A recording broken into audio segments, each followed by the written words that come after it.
بسم اللہ الرحمن الرحیم۔ جنات مخلوق الہی میں ایک ایسی مخلوق کا نام ہے جو جسمانی طور پر بھی موجود ہے اور روحانی طور پر بھی، اور انسان کی طرح عقل و شعور رکھنے والے بھی ہے، مگر لوگوں کی نظروں سے مخفی ہے، اس لیے ان کا نام جن رکھا گیا ہے کہ جن کے لفظی معنی مخفی کے ہیں۔ جنات کی تخلیق کا غالب مادہ آگ ہے، جیسے انسان کی تخلیق کا غالب مادہ مٹی ہے۔ جنوں میں بھی انسان کی طرح نر اور مادہ یعنی مرد اور عورت ہے، اور ظاہر ہے کہ قرآن میں جنات کو شیاطین کہا گیا ہے، تو وہ بھی جنات ہی میں سے شریر لوگوں کا نام ہے۔ جنات اور فرشتوں کا وجود قرآن اور سنت کی قطعی دلائل سے ثابت ہے، جن کا انکار کفر ہے۔ اللہ تعالیٰ نے فرشتوں کو بدھ کے دن پیدا کیا، جنات کو جمعرات اور حضرت آدم علیہ السلام کو جمعے کے دن پیدا فرمایا۔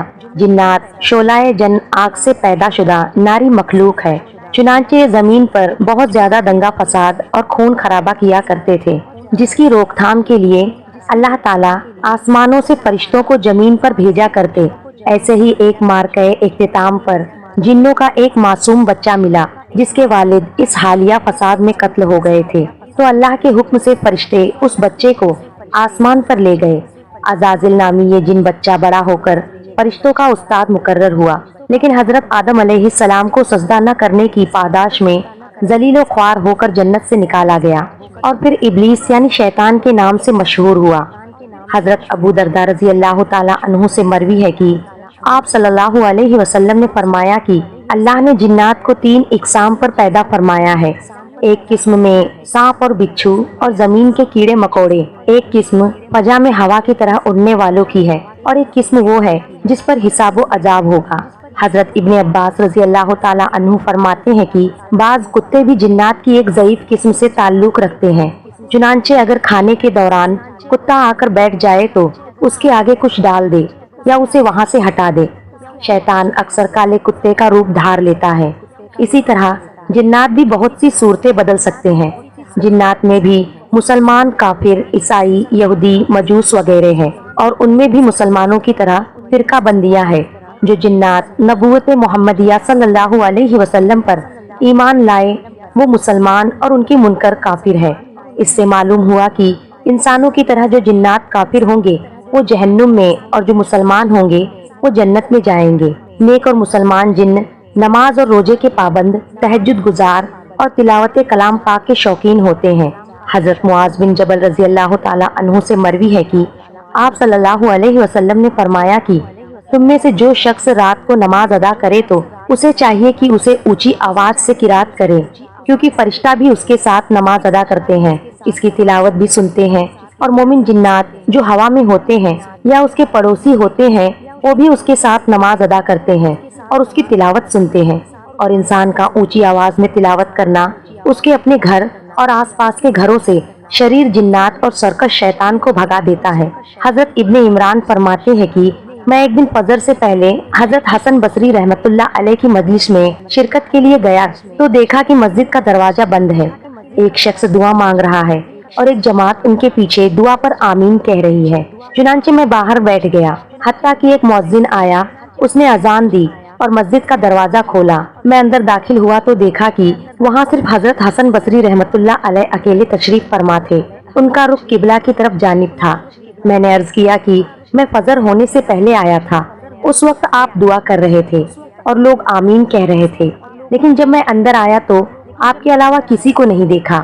انہوں نے فرمایا کہ یہ اہل نصیبین کے جنات تھے جو شب جمعہ ختم قرآن میں میرے پاس آتے ہیں، پھر شرکت کے بعد واپس چلے جاتے ہیں۔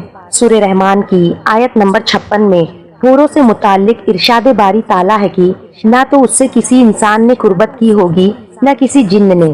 اس آیت سے یہ بات واضح ہو گئی کہ جنات بھی ازدواجی تعلق قائم کرتے ہیں۔ حضرت قتادہ رحمت اللہ علیہ بیان کرتے ہیں کہ جنات کی اولاد ویسے ہی پیدا ہوتی ہے جیسے انسانوں کی، لیکن جنات کی نسل بہت تیز ہوتی ہے اور ان کی اولاد کثرت سے ہوتی ہے۔ حضرت عبداللہ بن عمر فرماتے ہیں کہ اللہ تعالیٰ نے انسانوں اور جناتوں کو 10 حصوں میں تقسیم فرمایا ہے، ان میں سے 9 حصے جنات ہے اور 1 حصہ انسان۔ جب انسان کا ایک بچہ پیدا ہوتا ہے تو جن کے 9 بچے پیدا ہوتے ہیں۔ حضرت علقمہ حضرت ابن مسعود رضی اللہ تعالیٰ عنہ سے فرماتے ہیں کہ آپ میں سے کوئی لیلۃ الجن میں رسول اللہ صلی اللہ علیہ وسلم کے ساتھ تھا؟ فرمایا نہیں، لیکن ہم نے ایک رات آپ صلی اللہ علیہ وسلم کو مکے میں نہ پایا تو ہمیں خیال ہوا کہ کہیں خدا نہ خواستہ اچانک کفار نے حملہ نہ کر دیا ہو، نہ جانے آپ صلی اللہ علیہ وسلم کے ساتھ کیا بیتی۔ مسلمانوں نے یہ رات بڑے اضطراب اور بے چینی میں گزاری۔ جب صبح صادق ہوئی تو ہم نے دیکھا کہ آپ صلی اللہ علیہ وسلم غار ہیرا کی جانب سے تشریف لا رہے ہیں۔ تابعین نے اپنے فکر و تشویش کا اظہار کیا۔ آپ صلی اللہ علیہ وسلم نے فرمایا کہ جنوں کا قاصد مجھے بلانے آ گیا تھا تو میں ان کے ساتھ چلا گیا اور انہوں نے قرآن پڑھ کے سنایا۔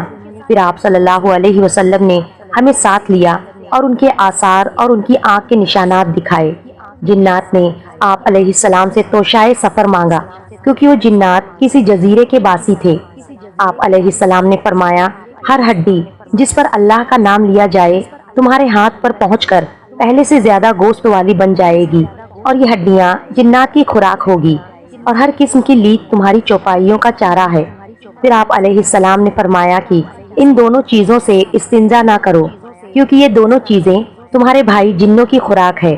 حضرت ابو ہریرہ رضی اللہ تعالیٰ عنہ سے روایت ہے کہ آپ صلی اللہ علیہ وسلم نے فرمایا کہ میرے پاس شہر نصیبین کے جن آئے تھے، وہ کیسے اچھے جن تھے۔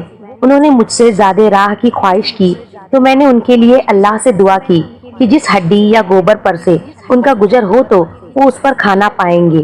مولانا مفتی محمد شفیع رحمۃ اللہ علیہ سورہ جن کی تفسیر میں اس سورت کی شان نزول میں بیان کرتے ہوئے 4 اہم واقعات کا ذکر فرماتے ہیں۔ پہلا واقعہ، آپ صلی اللہ علیہ وسلم کی نبوت سے پہلے شیطان آسمانوں پر پہنچ کر فرشتوں کی باتیں سنتے تھے۔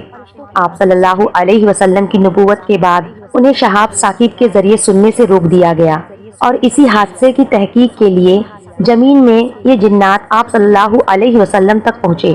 اس واقعے کا ذکر سورہ احقاف میں بیان کیا گیا ہے۔ دوسرا واقعہ، زمانہ جاہلیت میں عادت تھی کہ جب کسی جنگل یا وادی میں دوران سفر قیام کی نوبت آتی تو اس اعتقاد سے کہ جنات کے سردار ہماری حفاظت کریں گے، یہ الفاظ کہا کرتے تھے کہ میں اس جنگل کے سردار کی پناہ لیتا ہوں اور اس قوم کے بے وقوف شریر لوگوں سے۔ تیسرا واقعہ، مکہ مکرمہ میں آپ صلی اللہ علیہ وسلم کی بد دعا سے قحط پڑا تھا اور کئی سال تک رہا۔ چوتھا واقعہ، جب آپ صلی اللہ علیہ وسلم نے دعوت اسلام شروع کی تو کوفہ مخالف کا آپ صلی اللہ علیہ وسلم کے خلاف ہجوم اور نرگا ہوا۔ حضرت ابن عباس رضی اللہ تعالیٰ عنہ فرماتے ہیں کہ جنات آسمان کی طرف چڑھتے تھے اور وہیں کے کلمہ سنتے تھے، پھر ان میں 9 حصے اضافہ کر کے زمین پر پھیلا دیا کرتے تھے۔ آپ صلی اللہ علیہ وسلم کی نبوت کے بعد ان شریر جنات کو اس عمل سے روک دیا گیا۔ یہ جب آسمان کی جانب رخ کرتے تو شہاب ثاقب چھوڑے جاتے۔ ان جنات نے اس کا ذکر ابلیس سے کیا تو اس نے کہا کہ ضرور زمین میں کوئی نئی بات ظہور پذیر ہونے والی ہے جس کی وجہ سے آسمانی دنیا کی سخت ترین حفاظت کی جا رہی ہے۔ چنانچہ یہ طے کر دیا گیا کہ جنات کے ففود پھیلائے جائے تاکہ وہ اس کی تحقیق کرے کہ دنیا میں ایسی کیا نئی چیز وجود میں آنے والی ہے جس کے بنا پر آسمانوں کی سخت ترین حفاظت کی ضرورت پیش آئی۔ چنانچہ جنات کا ایک وفد حجاز کی جانب بھیجا گیا۔ جب وہ مقام نخلا پر پہنچے تو وہاں آپ صلی اللہ علیہ وسلم اپنے صحابہ اکرام کے ساتھ صبح کی نماز کی امامت فرما رہے تھے۔ جنات کے اس وفد نے جب قرآن کریم کی تلاوت سنی تو آپس میں قسمیں کھا کر کہنے لگے کہ واللہ یہی وہ کلام ہے جس کی وجہ سے ہمیں آسمانوں پر جانے سے روک دیا گیا ہے۔ جب آپ صلی اللہ علیہ وسلم نماز سے فارغ ہوئے تو یہ اسلام کی حقانیت پر یقین اور ایمان لا کر اپنی قوم کے پاس واپس گئے اور انہیں واقعات سناتے ہوئے خبر دی کہ ہم تو مسلمان ہو گئے، تمہیں بھی چاہیے کہ ایمان لے آؤ، مگر آپ صلی اللہ علیہ وسلم کو ان جنات کے آنے جانے اور قرآن سن کر ایمان لانے کی خبر نہ ہوئی، یہاں تک کہ سورہ جن کا نزول ہوا جس میں آپ صلی اللہ علیہ وسلم کو اس واقعے کی خبر دی گئی۔ ایک روایت میں ہے کہ جنات شہر نصیبین کے رہنے والے تھے اور ان کی کل تعداد 9 یا 7 تھی۔ جب انہوں نے اپنی قوم کو ایمان لانے کی ترتیب دی تو پھر ان میں سے 300 افراد اسلام لانے کے لیے حاضر خدمت ہوئے۔ جنات انسانوں سے ڈرتے ہیں۔ حضرت مجاہد رحمت اللہ علیہ فرماتے ہیں کہ میں ایک رات نماز ادا کر رہا تھا کہ اچانک میرے سامنے ایک لڑکا آ کر کھڑا ہو گیا تو میں نے اسے قابو کرنے کی تیاری کی۔ اس نے چھلانگ لگائی اور دیوار کے پیچھے جا پڑا۔ میں نے اس کے گرنے کی آواز بھی سنی تھی، اس کے بعد وہ کبھی میرے پاس نہیں آیا۔ حضرت مجاہد رحمت اللہ علیہ فرماتے ہیں کہ یہ جنات تم سے اسی طرح ڈرتے ہیں جس طرح تم جنات سے ڈرتے ہو۔ حضرت علی رضی اللہ تعالی عنہ سے مروی ہے کہ آپ علیہ السلام نے فرمایا کہ تم لوگ اپنے گھروں میں قرآن کریم کی تلاوت کیا کرو۔ جن گھروں میں قرآن کی تلاوت ہوتی ہے وہ گھر والوں کے لیے باعث خیر اور برکت بن جاتا ہے، اور اس گھر میں مومن جنات رہائش اختیار کر لیتے ہیں۔ لیکن جس گھر میں تلاوت نہیں ہوتی وہ گھر والوں کے لیے وحشت بن جاتا ہے، خیر اور برکت کم رہ جاتی ہے، اور کافر جنات گھر میں بسیرا کر لیتے ہیں۔ قرآن کریم میں اللہ تعالیٰ فرماتے ہیں کہ اے جنات اور انسان کی جماعت، کیا تمہارے پاس تم ہی میں سے پیغمبر نہیں آئے تھے جو تم سے میرے احکام بیان کرتے اور تمہیں اس آج کے دن کی خبر دیتے؟ رسالت اور نبوت کے معاملے میں جنات انسانوں ہی کے تابع ہیں، ورنہ جنات میں الگ سے نبی نہیں آئے۔ البتہ رسولوں کا پیغام پہنچانے والے جناتوں میں ہوتے رہے ہیں، جو اپنی قوم کے جنوں کو اللہ کی طرف دعوت دیتے رہے ہیں اور اب بھی دیتے ہیں۔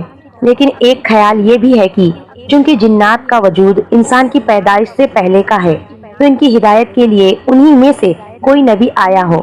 پھر حضرت آدم علیہ السلام کے آنے کے بعد ہو سکتا ہے کہ جنات نبیوں کے تابع رہے ہو۔ البتہ حضرت محمد صلی اللہ علیہ وسلم کی رسالت بہرحال تمام جن اور انس کے لیے ہے، اور اس میں کوئی شبہ نہیں۔ حضرت سلیمان علیہ السلام پوری دنیا کے بادشاہ تھے۔ دنیا کی ہر شے آپ کی متی اور فرما بردار تھی۔ ہوا کو حکم دیتے تو وہ مہینوں کا سفر گھنٹوں میں طے کر دیتی۔ چرند پرند ہر حکم کی تابع داری کے لیے حاضر ہوتے۔ سرکش جنات ہر وقت ہاتھ باندھے احکامات کی بجا آوری کے لیے تیار رہتے۔ شیاطین زنجیروں میں جکڑے کاموں میں مصروف رہتے۔ اللہ تعالیٰ نے مومن جنات اور سرکش شیطان کو حضرت سلیمان علیہ السلام کا تابع اور فرما بردار بنا دیا تھا، جو نوکروں چاکروں کی طرح آپ کا ہر حکم بجا لاتے تھے۔ یہ آپ علیہ السلام کے لیے سمندر کی تہ سے قیمتی موتی، ہیرے جواہرات نکال لاتے۔ حضرت سلیمان علیہ السلام کو بڑی اور خوبصورت عمارتیں بنانے کا شوق تھا، چنانچہ وہ آپ کے حکم پر عالیشان عمارت تعمیر کرتے۔ اگر ان میں سے کوئی سرکشی کرتا تو حضرت سلیمان علیہ السلام اسے سجا دیتے اور جنجیروں میں جکڑ دیتے۔ قرآن کریم میں ارشاد باری تعالیٰ ہے کہ ہم نے بہت سے شیاطین ان کے تابع کیے تھے، جو ان کے فرمان سے غوطے لگاتے اور بہت سے دوسرے کام سر انجام دیتے، اور ان کے نگہبان ہم ہی تھے۔ ان جنوں میں دو طرح کے جنات تھے۔ ایک تو اہل ایمان تھے جو اپنے نبی کا ہر حکم مذہبی فریضہ سمجھ کر پورا کرتے، لیکن جو کافر تھے وہ اپنے کفر اور سرکش کے باوجود حضرت سلیمان علیہ السلام کے تابع رہے تھے، لیکن ان سے نقصان کا بھی اندیشہ تھا۔ چنانچہ سورہ سبا میں ارشاد باری تعالیٰ ہے کہ جو کوئی ان میں سے ہمارے حکم سے پھرے گا اسے ہم آگ کا مزہ چکھائیں گے۔ مفسرین فرماتے ہیں کہ اللہ تعالیٰ نے ایک فرشتہ مقرر فرما دیا تھا جس کے ہاتھ میں آگ کا ڈنڈا تھا۔ جناتوں میں سے اگر کوئی حضرت سلیمان علیہ السلام کے حکم سے سرتابی کرتا تو فرشتہ اسے ڈنڈا مارتا، جس سے وہ جل کر بھسم ہو جاتا۔ آپ علیہ السلام کی نبوت سے پہلے جنات آسمانی دنیا کی خبر معلوم کرنے کا کوئی نہ کوئی موقع پا لیتے تھے، اور پھر ایک سچی بات میں 9 من گڑت طے کو بتا دیا کرتے تھے۔ یوں کاہن میں یہ بات مشہور ہو گئی کہ جنات غیب کا علم جانتے ہیں۔ حضرت عائشہ رضی اللہ تعالی عنہا فرماتی ہے کہ میں نے عرض کیا، یا رسول اللہ صلی اللہ علیہ وسلم، یہ کاہن جو بات کہتے ہیں ہمیں سچ بھی ملتی ہے؟ آپ صلی اللہ علیہ وسلم نے فرمایا کہ یہ بات حق ہوتی ہے، اسے جن چوری کر کے اپنے دوست کے کان میں ڈال دیتا ہے اور وہ اس میں 100 جھوٹ ملا دیتا ہے۔ حضرت صفوان بن سلم رحمت اللہ علیہ فرماتے ہیں کہ جنات انسانوں کے سامان اور کپڑوں کو استعمال کرتے ہیں، بس تم میں سے جو شخص کوئی کپڑا اٹھائے یا رکھے تو بسم اللہ پڑھ لیا کرے، کیونکہ اللہ کا نام مہر ہے۔ اس طرح سے جنات ان کپڑوں کو استعمال نہیں کریں گے۔ حضرت انس رضی اللہ تعالی عنہ سے روایت ہے کہ آپ صلی اللہ علیہ وسلم نے فرمایا کہ گندے مقامات شیاطین کے رہنے کی جگہ ہے۔ حضرت انس رضی اللہ تعالی عنہ فرماتے ہیں کہ آپ صلی اللہ علیہ وسلم قضائے حاجت کو جاتے تو یہ پڑھا کرتے تھے، اللہم انی اعوذ بک من الخبث والخبائث، یعنی اے اللہ میں آپ کی پناہ مانگتا ہوں خبیث جنوں اور خبیث جنیوں سے۔ اللہ تعالیٰ نے انسان کو اشرف المخلوقات بنایا ہے، چنانچہ جنات و شیاطین سمیت دنیا کی ہر مخلوق انسان سے خوف کھاتی ہے۔ اللہ اور اس کے نبی صلی اللہ علیہ وسلم کی تعلیمات کی روشنی میں بدترین جنات و شیطان کو شکست پاس دینا بہت آسان ہے، لیکن جنات کی وجہ سے کچھ لوگوں کو بیماری یا موت لاحق ہو جائے تو یہ خود اپنے اوپر ظلم کرنے کی مترادف ہے، جس میں جعلی پیر، فقیر اور سنیاسی کا بڑا ہاتھ ہے۔ جن سے مقابلہ کرنے کے لیے ذکر الہی، دعائیں، تعوذ، استغفار اور سورہ فلق اور سورہ ناس کثرت سے پڑھی جائے، لیکن 5 وقت کی نماز ادا کرنا سب سے اہم ہے۔ جنات و شیاطین کے خلاف مدد حاصل کرنے اور انہیں شکست فاشت کرنے کے لیے سب سے بڑا عمل آیت الکرسی کا پڑھنا ہے۔ انسان سے شیاطین کو بھگانے، جنات کے اقدامات کو باطل کرنے اور ان کی آفات سے بچنے اور منفی عملیات سے محفوظ رہنے کے لیے آیت الکرسی میں بڑی عظیم تاثیر ہے۔ یہ مرگی کا بھی علاج ہے۔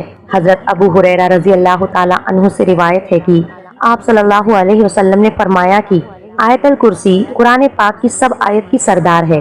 جس گھر میں شیطان ہو تو اسے پڑھا جائے وہ بھاگ جائے گا۔ ہر رات سونے سے پہلے گھر میں آیت الکرسی پڑھ کر پھونک دے۔ یہ بزرگان دین، اولیاء اکرام اور تجربے کار حضرات کا معمول ہے۔ اس عمل سے صبح صادق تک پورا گھر اور اس میں موجود افراد، ہر طرح کے انسان شیطانی شر سے محفوظ رہتے ہیں۔